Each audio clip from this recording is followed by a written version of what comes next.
Fear of a jab can arouse anxiety, and the unbearable pain thereafter causes bouts of crying, especially amongst toddlers who are taking vaccines. Sorry.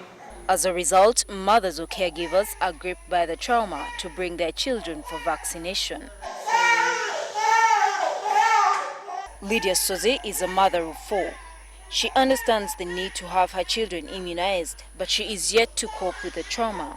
At times I fear to come. Why? Because of the injections. They are painful. You spend sleepless nights for 2 days. If he cries, you also cry. I've seen mothers who miss appointment dates for vaccination. Yeah, the baby cries a lot,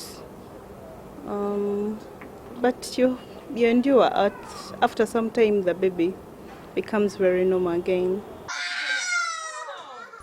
While mothers do not usually disclose this fear to health attendants, Dr. Elizabeth Kutamba, a pediatrician at Novik Hospital, Kampala, who also doubles as a deputy director for the East African Center of Vaccination, says half of the mothers worry about the pain their children bear during immunization. So that fear by the caregiver or the parent that the child will feel pain can actually be one of the reasons why mothers or caregivers refuse or delay to bring their children for vaccination. Children from below the age of 5 are given vaccines to build their immunity to fight against killer diseases. These vaccines are given as both orals and injectables.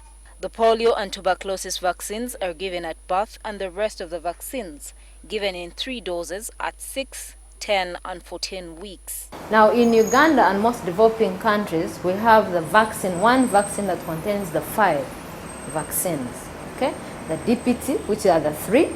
Then we have the the Haemophilus influenza, which is the Hib, and hepatitis B. There are 5, and actually we have it as pentavalent vaccine. Those are 5 vaccines in one. So locally here, and what we usually give is that injection, 6 weeks, 10 weeks, and 14 weeks. And that's what we have as painful, the painful type. What makes this injection so painful is as a result of the way the drug is manufactured. The vaccines are in 2 types, as Dr. Kutamba explains. So the acellular type, which has been kind of inactivated, is the one that is said not to be painful. So you have the DP, APT, so it is a cellular pertussis, then the other one is the whole cell. So the one we have is the whole cell, which is painful. Then most developed countries, and which I think later on our governments will advocate for, is the acellular type, which is less painful. When I say less painful, it does not mean that when they are injecting, the baby doesn't feel pain. Not at all. It's like any injection, because what they use is a needle.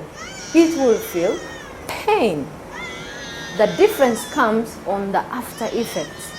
The child will not feel a lot of pain immediately after the injection or a few days or hours after the injection, compared to this child who will have redness, it will be painful, a bit swollen.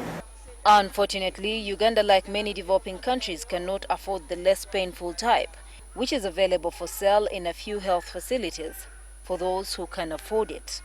It ranges between 115,000 to 120,000, depending on where you get it.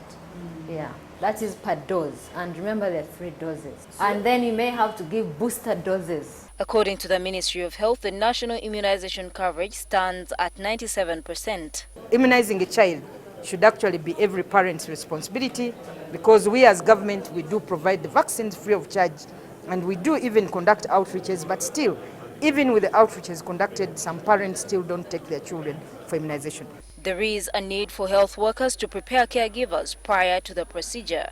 However, this does not work oftentimes, especially in facilities where health workers are overwhelmed by large patient turnouts. If you deal you prepare the patient or the caregiver regarding the vaccination, it improves their acceptance.